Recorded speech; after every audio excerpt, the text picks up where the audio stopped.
गेले अनेक दिवस राज्याच्या राजकारणात मुद्दा गाजतोय तो केवळ आणि केवळ बीडचा। आता बीड मधल्या घटनेचं राजकारण होत असून त्याला राजकीय रंग देण्यात येत असल्याचा आरोपही होतोय। बुलेटिनच्या सुरुवातीलाच पाहूया आमचा हा एक खास रिपोर्ट।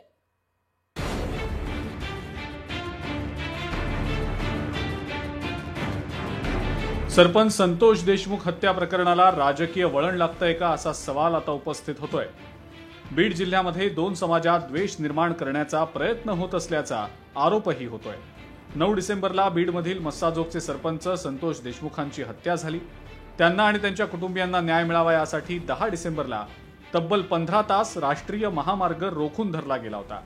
मनोज जरांगेंच्या मध्यस्थीनंतर रास्ता रोको मागे घेतला गेला। अखेर पोलिसांनी गुन्हा दाखल करत तपास सुरू केला। 4 आरोपींना अटक झाली आणि उर्वरित 3 आरोपींच्या अटकेच्या मागणीसाठी संतोष देशमुखांना न्याय द्यावा अशी मागणी करत लातूर, बीड, परभणी आणि पुण्यात आक्रोश मोर्चा काढण्यात आला। या मोर्चातून जातीय तेढ निर्माण होत असल्याची टीका होतीये आणि त्याचे पडसाद बीडमध्ये उमटतायत। या आमच्या जिल्ह्यातली जे जातीवाद व्हायला तो थांबवा, माझी हात जोडून विनंती तुम्हाला की उद्याच्या आमच्या लेकरांचे भविष्य उद्ध्वस्त होतील, उद्ध्वस्त। मनोज दादा, तुम्ही 2 पावलं पुढे या। साहेबांना 10 पावला पुढा नाही जाऊ, घरी धनंजय मुंडे साहेबांना आमची असेल एवढी विनंती मी तुम्हाला करतो आणि हा जातीवाद संपेपर्यंत मी थांबणार नाही।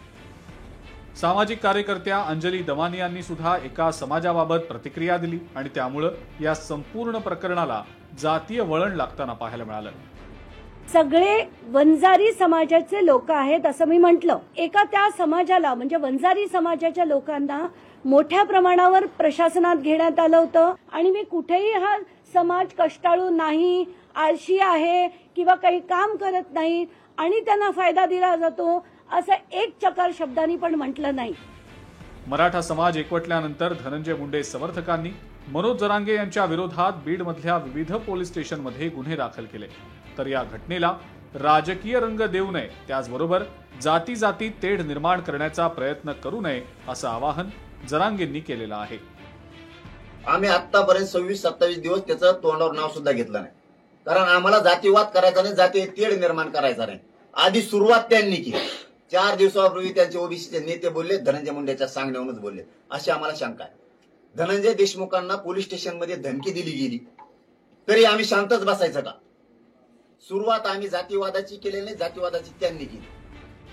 आता धनंजय मुंडे यांच्या समर्थनार्थ छगन भुजबळही मैदानात उतरल्याचं पाहायला मिळत आहे। भुजबळांनी धनंजय मुंडेंची पाठराखणच केली आहे।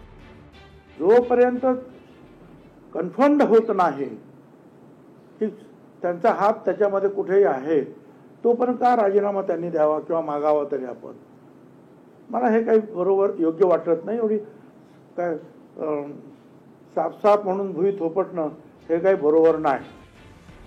संतोष देशमुखांना न्याय केव्हा मिळणार असा प्रश्न सर्वसामान्य एकीकडे विचारत असताना आता या प्रकरणाला जातीय रंग लागल्याचं दिसतंय।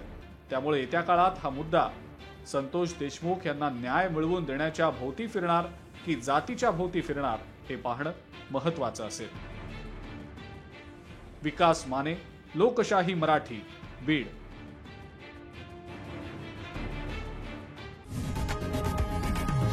लोकशाही मराठी, ऐका, पहा, जागरूक रहा।